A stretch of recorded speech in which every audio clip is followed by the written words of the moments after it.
This channel does not promote any violent, harmful, or illegal activities. All content provided by this channel is meant for an educational purpose only. MDH chana masala এখন ছোলা হোক বা বরবটি দানা, সাদা চানা হোক বা কালো, সব রান্নাই হবে অসাধারণ। করোনা কিন্তু রাজ্যে কোথাও একটা উদ্বেগ বাড়াচ্ছে। চলতি বছর রাজ্যে প্রথম করোনা আক্রান্তের মৃত্যুর ঘটনা ঘটল। 43 বছরের কোভিড আক্রান্ত মহিলার মৃত্যু। রাজ্যে একদিনে নতুন করে করোনা আক্রান্ত হয়েছেন 41 জন। রাজ্যে আক্রান্তের সংখ্যা 331 থেকে বেড়ে 372।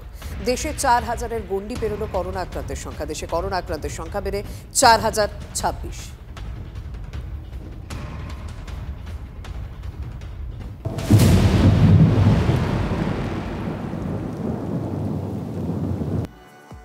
দক্ষিণবঙ্গের মানুষ গরমে নাজেহাল, কিন্তু উত্তরবঙ্গের মানুষকে কিন্তু রীতিমতো আশঙ্কায় আতঙ্কে দিন কাটাতে হচ্ছে প্রবল বর্ষার জেরে। কারণ তিস্তা ফুঁসছে, বিপর্যস্ত উত্তর সিকিম, জায়গায় জায়গায় ধস। শুধুমাত্র উত্তর সিকিম নয়, তার পাশাপাশি রাজ্যের বিভিন্ন জায়গায়, উত্তরবঙ্গের বিভিন্ন জায়গায় এর প্রভাব পড়তে শুরু করেছে।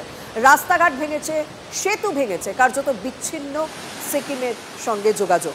প্রবল বৃষ্টিতে ভূমিধসে নিখোঁজ কয়েকজন। উদ্ধার কাজ প্রশাসন জারি রেখেছে। আটকে প্রায় 1600 পর্যটকদের গ্যাংটকে নামিয়ে আনছে প্রশাসন।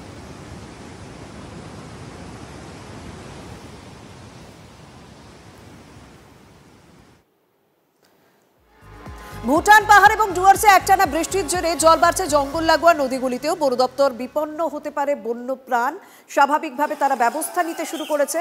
প্লাবিত হতে পারে জঙ্গল, তাই সতর্ক বন দপ্তর।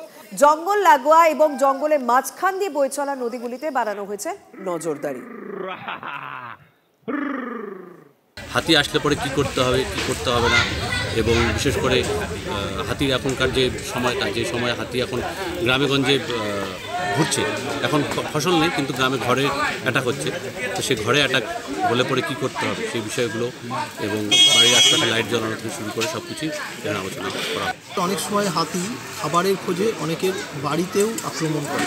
সেক্ষেত্রে আমরা তাদের বিশেষভাবে কিছু কিছু আবেদন রেখেছি যে আপনারা যে ঘরে ঘুমান সেই ঘরে কিন্তু কোনো ফসল বা ধান বা চাল আপনারা স্টোর করে রাখবেন, সেক্ষেত্রে কিন্তু একটা প্রাণহানির আশঙ্কা থেকে থাকে। এটা একটা আমাদের বিশেষ আবেদন আছে। আবহাওয়া দপ্তরের পূর্বাভাস অনুযায়ী ভারী বৃষ্টি শুরু হয়েছে পাহাড়ি এলাকায়, আর পাহাড়ি এলাকায় বৃষ্টির কারণে জলস্ফীতি দেখা দিয়েছে পাহাড়ি নদীগুলিতে।